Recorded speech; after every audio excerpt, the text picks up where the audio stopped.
No, lo que nosotros notamos es que hay un acompañamiento masivo. Lo notamos cuando desapareció Julio, lo notamos cada vez que salimos a reclamar, con el caso de Luciano Arruga, con tantos casos de chicos torturados en comisarías. Hay un acompañamiento masivo de todos estos reclamos. Nosotros en ese sentido lo reconocemos y creo que hay un dato fundamental. A pesar de la cantidad enorme de intentos que hubo del 83 hasta la actualidad de reconciliar a la sociedad con los genocidas, eso no ha ocurrido. Por eso hay tanta crisis alrededor de la figura de Milani, porque no hay reconciliación.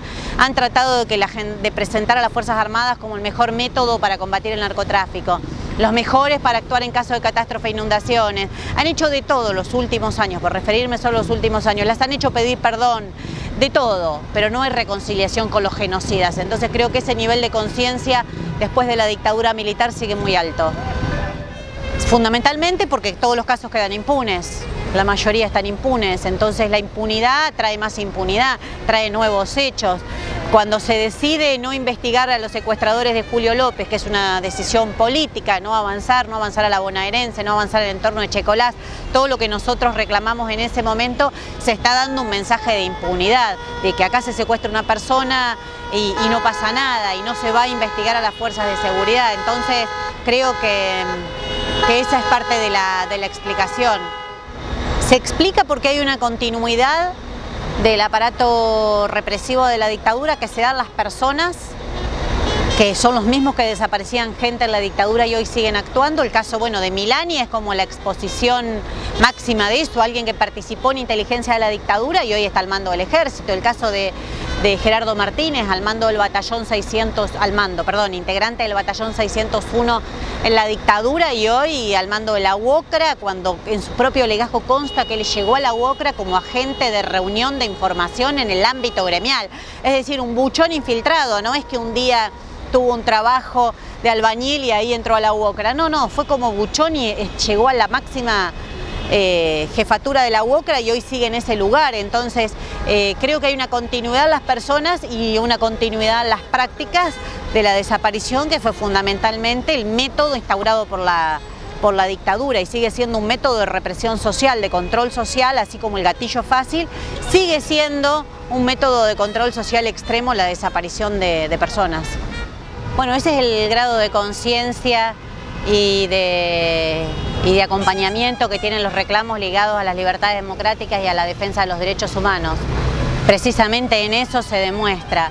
Creo que también se vio alrededor del caso Nisman. Si uno analiza lo que fue la muerte de Nisman, demostró una crisis de autoridad estatal profunda, porque sacó a la luz el funcionamiento de servicios secretos, cómo actúa la policía, cómo se hacen las investigaciones en la Argentina. Creo que no se puede creer que una jueza de la nación, que en este caso está al revés, está en el caso de querellante, dice no se puede creer en la autopsia, ni aunque la tengan filmada, porque yo no estuve ahí, no creo.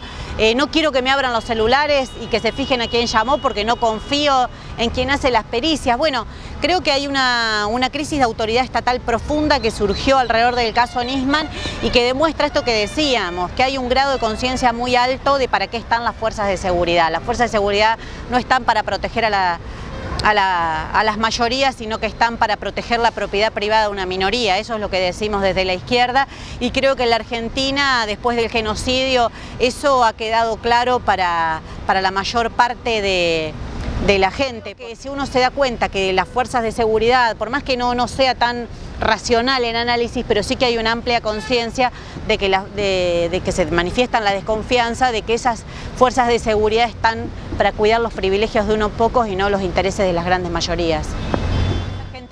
Los argentinos aprendieron la lección. Ahora las fuerzas y las instituciones son los mismos, con ese agregado que mencionaba antes, que hay una continuidad en personas y métodos que vienen de la dictadura, pero también en personas, son los mismos.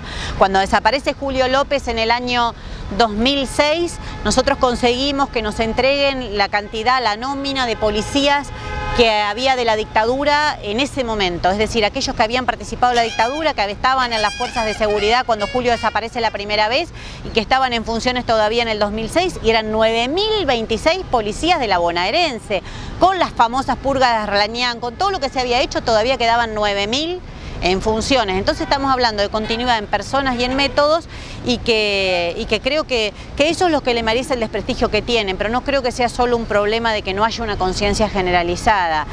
Por eso cada vez que hay una represión, rápidamente, a pesar de las campañas mediáticas, diciendo, bueno, pero estaban cortando la calle, pero no dejan llegar a la gente a trabajar, cada vez que hay una represión, la conciencia y el consenso se vuelca rápidamente a apoyar a los manifestantes y nunca a los represores. Me parece que eso indica un grado de conciencia y de conclusiones de la dictadura importantes.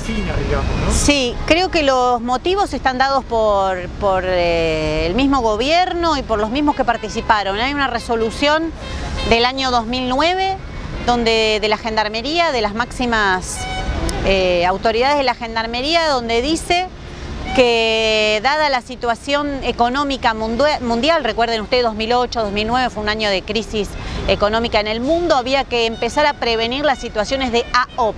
AOP es una sigla que indica alteración del orden público. ¿Y cuál era esta alteración del orden público que había que evitar? Eran las huelgas, las manifestaciones, todo tipo de expresión obrera y popular.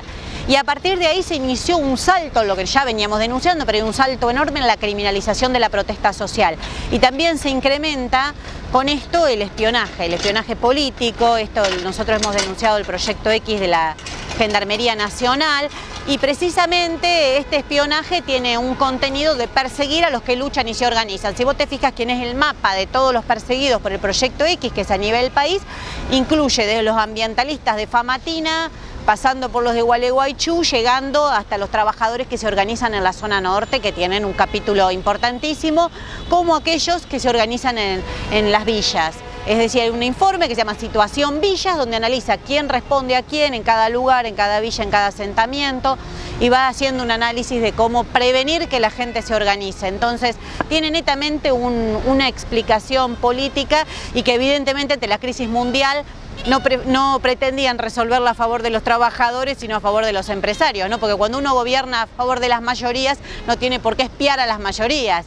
Cuando uno gobierna a favor de una minoría que se enriquece y cada día se enriquece más y todos los privilegios son para ellos, evidentemente hay que espiar y controlar a las mayorías para que no se rebelen contra esas minorías.